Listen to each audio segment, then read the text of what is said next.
Hey students, Mr. Hendricks here. Yeah, I'm laying in a hammock.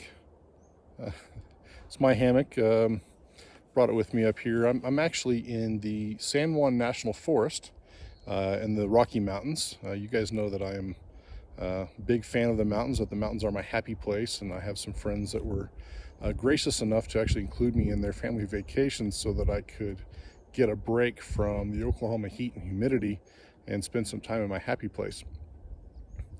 But believe it or not, I also brought some work with me up here as well as I'm preparing for this year's classes, which are now going to be online for the first 9 weeks.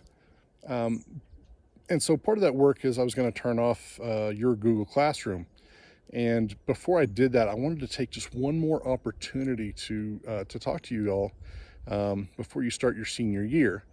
But what I'm going to do, instead of you guys looking at my ugly face while we're doing this, I'm actually going to turn the camera around and just let you kind of soak in the beauty around me while I talk to you. Okay, here you go. Got some trees and some mountains in the background there for your viewing pleasure. All right, zoom in a little bit. See, mountains. All right. While you all are looking at this, there's my feet. I just want to tell you all something. I am so proud of you. I was looking at your scores from the AP exam. 58 of you attempted the exam.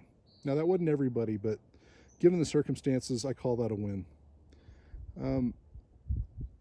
And while 60% of you scored a 1 or a 2, and to be honest with you, I'd kind of like to know, what you encountered on the test. Was there a technical issue, or did you see the question and just go, "This is not what I studied for," or something like that?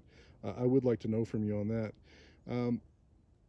But that aside, you tried. You made an attempt. You signed in. Whatever happened after that, I don't know. But beyond that, 14 of you scored a 3. 8 of you scored a 4, and 2 of you scored a 5. Now, to put that in perspective, this was my third year teaching APUSH. The first 2 years, never had anybody score a 5. And I've only had, as I switch view here a little bit, and I've only ever had 3 people out of the previous 2 years even score a 4. Your mean score was just below the state average, which is a little bit below the national average. But again, given the circumstances, I don't really care about that. What I do care about is that you guys made a great attempt, and some of you found some great success in this. 24 of you have the opportunity for college credit because of that. 10 of you are pretty well guaranteed just about anywhere you apply. It's going to look great on your high school resume as you apply for college, on your college applications, everything else. I'm so proud of you guys. And I just wanted to take one more opportunity to tell you that.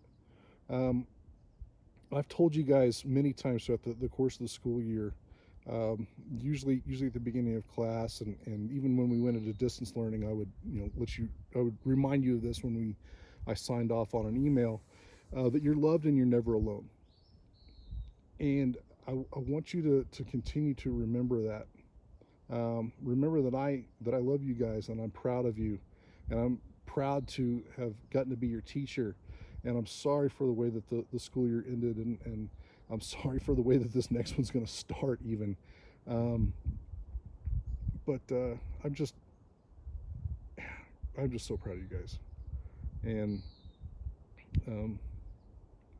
I have a lot of other things I'd like to say about that. I just don't want to take up too much of your time. I'm probably going to provide another video on my YouTube page.